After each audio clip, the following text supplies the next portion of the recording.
Assalamualaikum warahmatullahi wabarakatuh. Video ini dibuat bertujuan untuk memenuhi tugas geografi. Nomor 1. Jelaskan apa yang dimaksud dengan poros maritim dunia.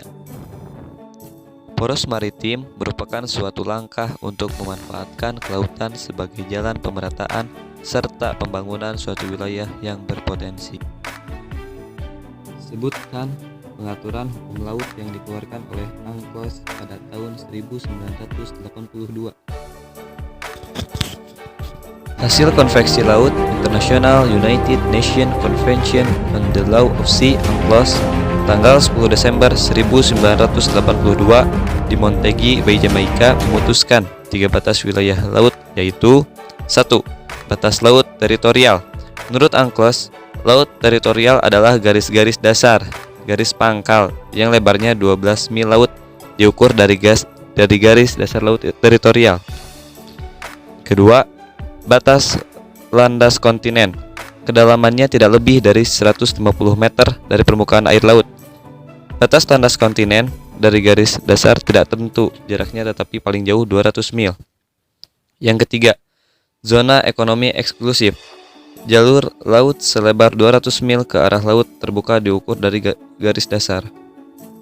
Nomor 3. Bagaimana kondisi perbatasan teritorial Indonesia? Perbatasan teritorial adalah wilayah kedaulatan suatu negara pantai yang meliputi ruang udara dan laut serta tanah di bawahnya sejauh 12 mil laut yang diukur dari garis pangkal. Perbatasan laut teritorial Indonesia ditandai oleh keberadaan 92 pulau-pulau terluar yang menjadi lokasi penempatan titik dasar yang menentukan penentuan garis batas laut wilayah Indonesia. Nomor 4. Kemukakan pendapat Anda mengenai program Indonesia sebagai poros maritim dunia. Pendapat saya mengenai Indonesia menjadi poros maritim dunia tentunya mempunyai banyak keuntungan serta kerugian, diantaranya adalah keuntungan A. Sebagai pemerataan dan pembangunan Indonesia. B. Bebasnya aktivis perdagangan Indonesia dengan luar negeri. C. Ekonomi Indonesia semakin tergerak. Kerugiannya A. Banyaknya imigran ilegal yang keluar masuk wilayah Indonesia dan menimbulkan permasalahan. B. Masyarakat Indonesia lebih tertarik pada produk luar negeri. C. Masyarakat Indonesia tidak bisa bersaing dengan produk luar negeri. 5. Sebutkan tujuan pembangunan tol laut di Indonesia untuk mendukung program Indonesia sebagai poros maritim dunia. Tujuan dikembangkan program tol laut yaitu 1. Memanfaatkan semaksimal mungkin kekayaan sumber daya kelautan. 2. Meningkatkan kesejahteraan masyarakat wilayah pesisir yang sulit mendapatkan akses terhadap pembangunan. 3. Memudahkan masyarakat pesisir mengakses kota besar. 4. Memindahkan anak-anak di pulau terpencil untuk sekolah di kota besar. 5. Menekan ketimpangan harga antara Pulau Jawa dan luar Pulau Jawa. Nomor 6. Jelaskan potensi sumber daya kelautan apa saja yang terdapat di Indonesia sebagai upaya mendukung program Indonesia sebagai poros maritim dunia.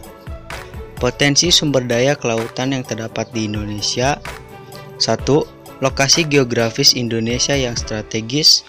2. Iklim tropis. 3. Laut yang kaya sumber daya. Poros maritim dunia bertujuan menjadikan Indonesia sebagai negara maritim yang terbesar, kuat, dan makmur. Nomor 7. Jelaskan penyebab belum optimalnya pengolahan sumber daya kelautan di sektor perikanan. Belum optimalnya produksi perikanan budidaya nasional atau ikan dan rumput laut, dan produksi perikanan tangkap di JEE dan laut lepas sebagai sumber pangan perikanan. 2. Belum optimalnya pertumbuhan PDB perikanan. 3. Belum terkelolanya pulau-pulau kecil sebagai kekuatan ekonomi. Nomor 8.